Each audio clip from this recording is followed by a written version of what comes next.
अब दर्शकों, आपने सुन लिया एक्सपर्ट क्या कह रहे हैं। अब मैं आपको एक और तस्वीर दिखाने वाला हूं। आइए जरा आपको बताता हूं।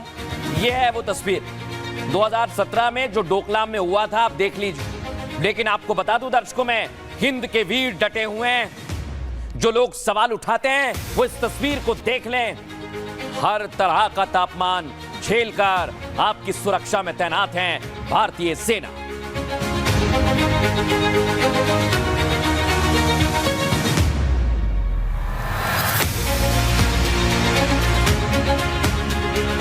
लेकिन दर्शकों, सेना तो तैयार है। आज संसद में राहुल गांधी ने जैसे ही सवाल किया, तुरंत गृह मंत्री अमित शाह तैयार थे और उन्होंने पलटवार भी किया है। और आपको बताऊं, मैं इसके बाद माहौल गर्मा गया था थोड़ी देर के लिए। हुई या नहीं हुई वो स्पष्टता करें। नरवणे की रिपोर्ट नहीं है, नरवणे का पुस्तक नहीं है, इतना स्पष्टता करें। अब मैं आपको बताता हूं दर्शकों, चाहे वो डोकलाम हो या गलवान हो, मैंने कहा ना, भारत और भारत के वीर, हिंद की सेना तो पहलवान है। ये सुन लें, अमित इसे एडजस्ट कर लें। विवाद की शुरुआत पूर्व आर्मी चीफ जनरल नरवणे की एक किताब से हुई है दर्शकों। आपको बताऊं, मैं जनरल नरवणे रिटायर होने के बाद 4 स्टार्स ऑफ डेस्टिनी नाम से एक किताब लिखते हैं। हालांकि पूर्व आर्मी चीफ की एक किताब अब तक पब्लिश नहीं हुई है, यानी इस किताब में क्या है किसी को नहीं पता।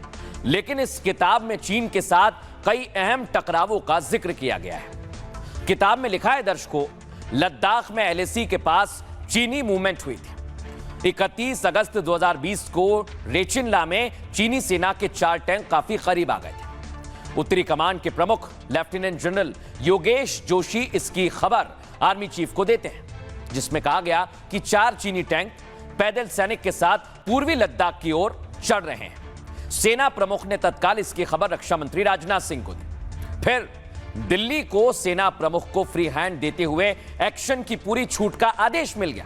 दिल्ली से आदेश मिला दर्शकों, जो यह बताता है कि हमारी सरकार ने सेना के हाथ नहीं बांधे। किताब में तो यही लिखा है, शी जिनपिंग 16 जून को जल्द नहीं भूल पाएंगे, क्योंकि 2 दशक में पहली बार चीनी सैनिक गंभीर रूप से हताहत हुए थे। यह सुन लें आप। लेकिन राहुल गांधी ने जिस तरह इसका जिक्र किया, वो सेना के शौर्य पर सवाल खड़े करता है दर्शकों। क्योंकि लद्दाख के गलवान में जिस तरह भारतीय सेना ने मोर्चा लिया था, गलवान की उस तस्वीर को पूरी दुनिया ने देखा और सेना को सराहा गया। बावजूद इसके राहुल लद्दाख के बहाने सेना के शौर्य पर सवाल उठा रहे हैं और इसे देश कतई बर्दाश्त नहीं करेगा। और दर्शकों, मैं आपको बताता हूं, इसी को लेकर आज एमएम नरवणे साहब की प्रतिक्रिया आपको सुनवाता हूं, सुनिए जरा। चाइना की जो टैंक्स थी वो हमारे बॉर्डर कैलाश रिज पर चढ़ रही थी। Chinese tanks had entered our border. Listen, sir एक Chinese tanks. Firstly, we have not lost out in any territory. We are where we were before this whole thing started. But as a result of this agreement, it has been reached on the principle of mutual and equal security. So I think that should be the way we look at this whole disengagement process, that it serves the interests of both countries to have a very stable LAC and with less chances of any confrontation taking place. अब आपने दावा और सच दोनों सुन लिया, लेकिन दर्शकों, आज राहुल गांधी को स्पीकर ने भी खास नसीहत दी। स्पीकर ओम बिरला ने उन्हें बताया कि आप नियमों के विरुद्ध बोल रहे हैं, और वो क्या नियम समझाए आप खुद सुनिए। माननीय सदस्य, आसन से व्यवस्था देने के बाद भी आप लगातार आसन की व्यवस्था का अवमानना कर रहे हैं। मेरा आपसे विनम्र आग्रह है कि आप सदन की मर्यादा को बनाए रखें।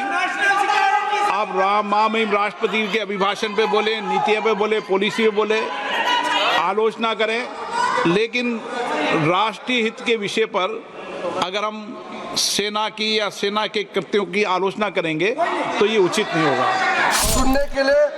हम सुनने के लिए बैठे, आदरणीय प्रधानमंत्री जी भी आपको सुनने के लिए बैठे हैं और ये जो मुद्दा उठा है उसका रूलिंग दे चुके हैं। चेयर से रूल 349 में एक रूलिंग दे चुके हैं रूलिंग देने के बाद भी ये बार बार फिर से ये पढ़ रहे हैं।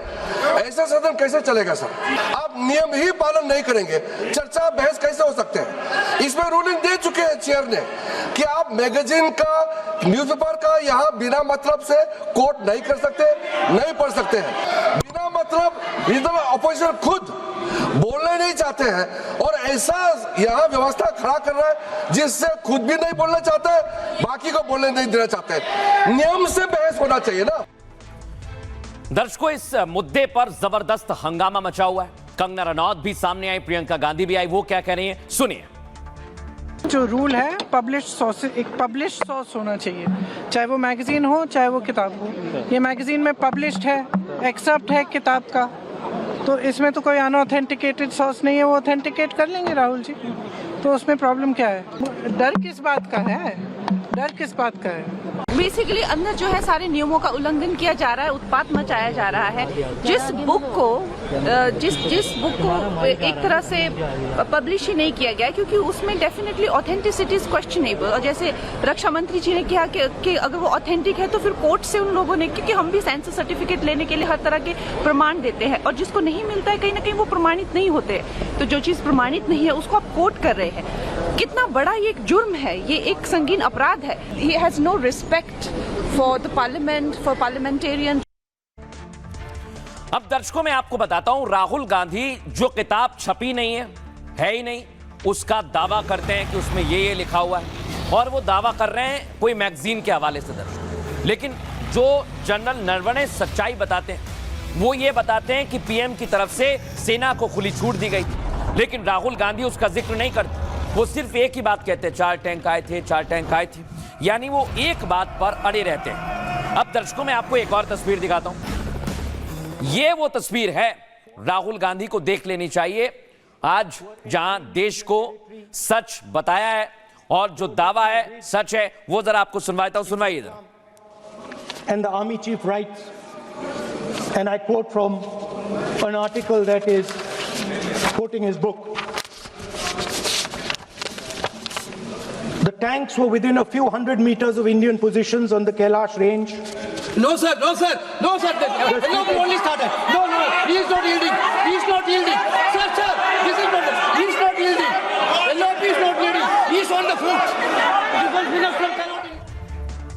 अब दर्शकों, मैं आज आपको भी, राहुल गांधी को भी, और जिन लोगों को यह सच नहीं पता है कि भारत और चीन का टकराव कब कब हुआ है, उन्हें जानकारी दे देता हूं। चीन के साथ भारत का तनाव कोई नई बात नहीं है। चीन ने आजाद भारत से 1954 में पंचशील समझौता किया था। यह समझौता नेहरू और चीन के पूर्व पीएम चौ इन लेई के बीच में हुआ था। दर्शकों, समझौते के मुताबिक दोनों देश एक दूसरे पर आक्रामक कार्रवाई नहीं करेंगे। 8 साल का यह समझौता 1962 में जैसे ही खत्म हुआ, चीन ने हमला कर दिया। यानी 1962 की जंग चीन की तरफ से की गई पहली गद्दारी का सबूत है ये। इसके बाद से 2020 तक भारत चीन के बीच लगभग 7 टकराव हुए।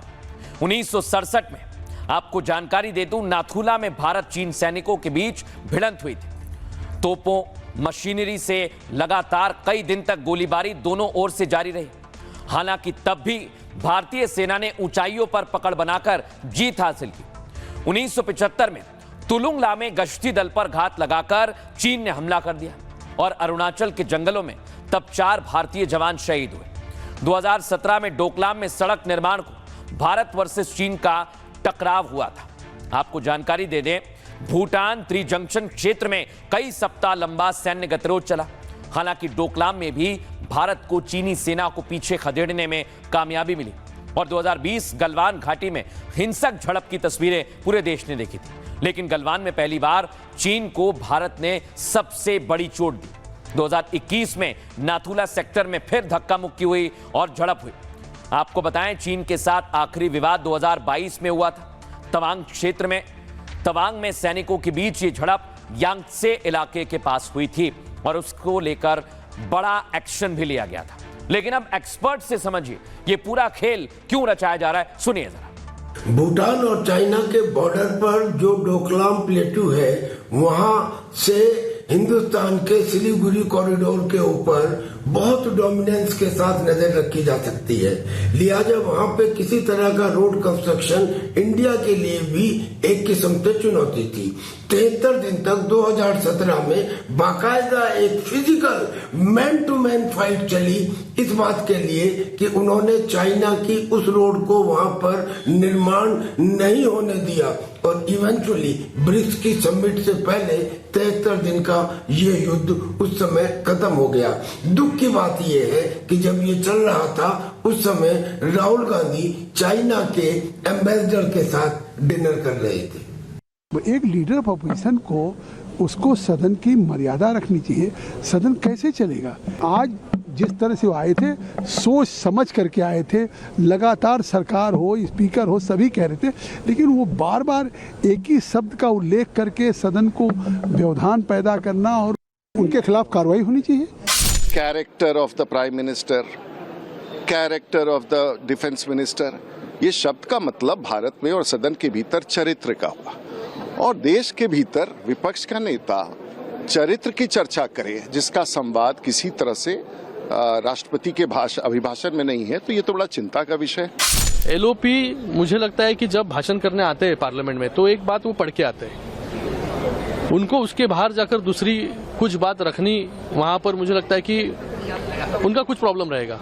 एलओपी को ये बात समझनी होगी कि ये सदन जो है नियम और कायदे से चलता है, नियम के ऊपर कोई भी नहीं है। नरवणे कोई छोटा आदमी नहीं था ना, वो तो सीडीएस थे ना, चीफ ऑफ डिफेंस स्टाफ था ना, तो उनके कोर्ट क्यों नहीं कर रही थी? किताब छपी नहीं है, किताब छपाने नहीं दी होगी ना इन्होंने, इनके नाम डाले तो छपाने देंगे क्या है? समझने की बात है, तो ये गलत है। तो जो चीजें आपको स्वीकार्य न लगे और सहज करें उसको खारिज कर दें, ऐसे संसदीय लोकतंत्र नहीं। बल्कि मुझको लगता है कि अगर राहुल जी चुपचाप उनको बोलने दिया जाता इतनी बड़ी खबर नहीं बनती। अब ज्यादा बड़ी खबर हो गई, सरकार ने ऑब्जेक्ट करके ना एक तरह से कलई खोल ली।